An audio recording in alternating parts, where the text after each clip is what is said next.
as time flies by, you'll open up your eyes wide. You feel it's gonna go your way. Hey, hey, it's a brand new day. Hey, hey, hey. Welcome back to Marbella Now. My name is Nicole King, and I'm delighted to be recording in the RTV Marbella studios once again to welcome my guests, but particularly as this is the 300th week of programs. So feeling very elated, very excited, and delighted to welcome for the first time to the studio Willem Falter, and he is from the Rotary Club Marbella-Guadalmina. He was present at our United Nationalities of Marbella Summit at the end of October, because Willem is very into sustainability, particularly plastics or lack of, hoping for lack of. Willem, welcome to Marbella Now. Thank you very much. Lovely to see you again. We were just talking before with Lily that it's been 5 months since the United Nationalities Summit. And we could still sit together and have talk with people, and so nice to see you in person. Thank you. But I know that a lot of things have still been carrying on online. And just recently you held a very nice seminar online. A lot of nice speakers, me, Moana, for that lovely Natasha that you met at the event being one of them. Tell us a little bit about the objective of the seminar and why you're so involved. Well, the thing basically is that then I have to go back to the Rotary. And in 2018, in Amsterdam, a few of the Rotary clubs started up cleaning the canals. You can understand, you know, there's a hell of a lot of rubbish in there. And they said, well, let's make this a movement and spread it out throughout the world. And in the meantime, there are about 3,500 Rotary clubs, which are friends and sponsors, and we have 74 ambassador clubs in 43 countries. So it is spreading really very fast, and Zoom has, of course, has helped. We gave a lot of presentations. And since I'm Dutch, and I was in Marbella, so I'm as well on the board of EndPlasticSoup in Holland, and I'm here in the Rotary Club in Marbella. We are ambassador club for EndPlasticSoup movement. What does the EndPlasticSoup movement does? Well, what we do is we want to create awareness for a huge problem, and that is there is so much plastic. But the problem is that the plastic, which is, well, have you any idea how much plastic you use per week? I see the amount of rubbish that we carry out and how many big plastic things there are. Yes, it's horrifying, actually. It is incredible. I think there are 1.2 million plastic bottles being manufactured every minute in the world. There are staggering figures. I think there is 18 billion tons of plastic being made every year. And the biggest problem is that only between, the figures differ a little bit, between 9 and 14% of this plastic is recycled. And the rest is, well, part of it is, of course, is being burned.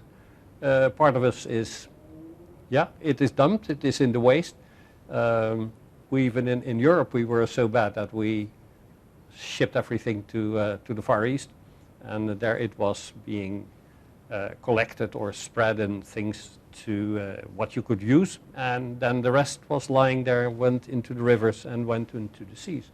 How irresponsible of us. Yeah, well, the point is that, interesting enough, the people over there, they make money out of it by getting all the plastic out of this huge belts, which you can recycle. So that is in itself not too bad, though the circumstances under which they work are, of course, terrible. But the rest of the plastic and the rest of the rubbish is very slowly, you know, driving into the rivers and going out in the seas. And there are a big garbage, let's say, plastic gearage there are 5 in the oceans, in the Atlantic, in the Pacific and things like that, where there's a hell of a lot of plastic turning around in the currents over there. But what is basically what we try to do is to get people aware of this problem.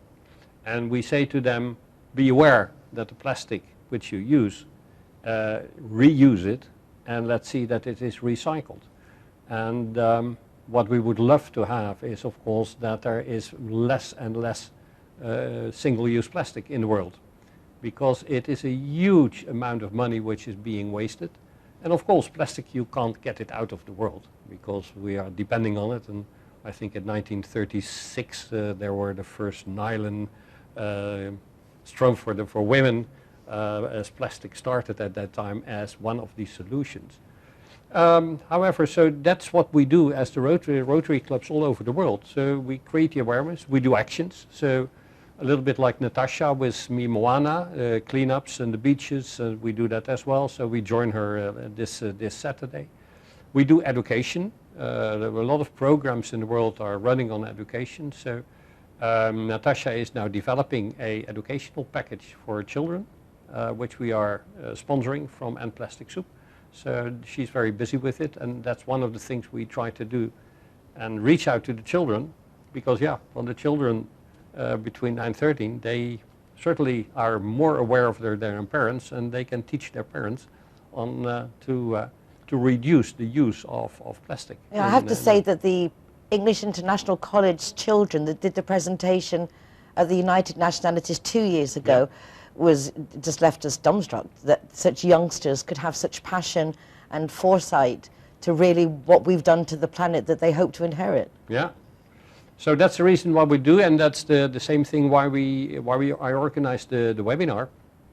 And in itself, the webinar was quite interesting because one of the first speakers was Carmen Morales of the University of Cadiz. And she spoke quite a few on the Mediterranean, because the world is big and the number. But the figures, no, let me put it differently. The Mediterranean has only 1% of the total surface of the sea surface in the world. But it has 7% of all the litter in the world which goes in this relatively small sea. And you can compare it, at least Carmen has this beautiful figure, it is about 500 sea containers a day which is being one way or the other dumped in the Mediterranean.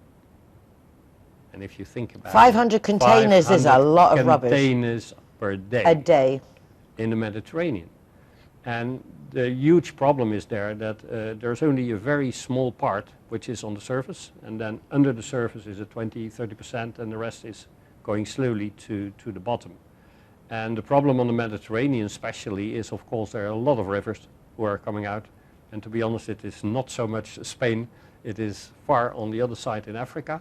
Is a hell of a lot of rivers, and especially also on the side of Albania and things like that. Where I was actually going to mention, I know that when we talked about this in October, we mentioned that, for example, Mohamed Riani, who was the Rotary president in Marruecos, and at that time I spoke to him because we were talking about if a lot of the rubbish is initiating in Marruecos, then maybe if they could do initiatives from there to stop it coming over in the first place, it's educating over there as well. Absolutely, and there are, and that is one of the positive things, that we do have also quite a lot of alliances which we showed in the webinar with groups which there are quite some innovations. And for example, Boyan Slet is the Dutch guy who put this whole thing into the ocean to try to get the currents and get the plastic. He came, I think, to the conclusion that that must be a huge work, but he said, where is everything coming from? That's from the rivers. So he developed what he called an interceptor, which is a fully automatic thing, which are in the rivers, where the plastic coming from the rivers goes into it. It is a standalone thing, and if it is full, there's an automatic ring, and then they get the containers out of it and recycle it or burn it, whatever they have to do it is with those countries. So one day when it is over with the corona, I want to especially reach out and see if we can help in Morocco and the other side with this kind of solutions. They are very active in Egypt. They have now an interceptor in Egypt where they're trying to, because there's a lot of rubbish coming from the Nile into the Mediterranean. There's a German company who has a kind of a floating similar thing, which is now put on the truck and is working in Bosnia-Herzegovina.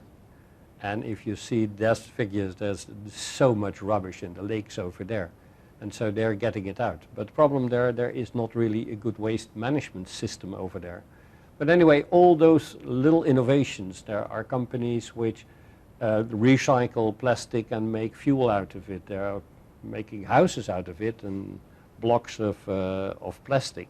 So slowly there are a lot of initiatives coming up by recycling, changing. However, we are by far not where we want to be.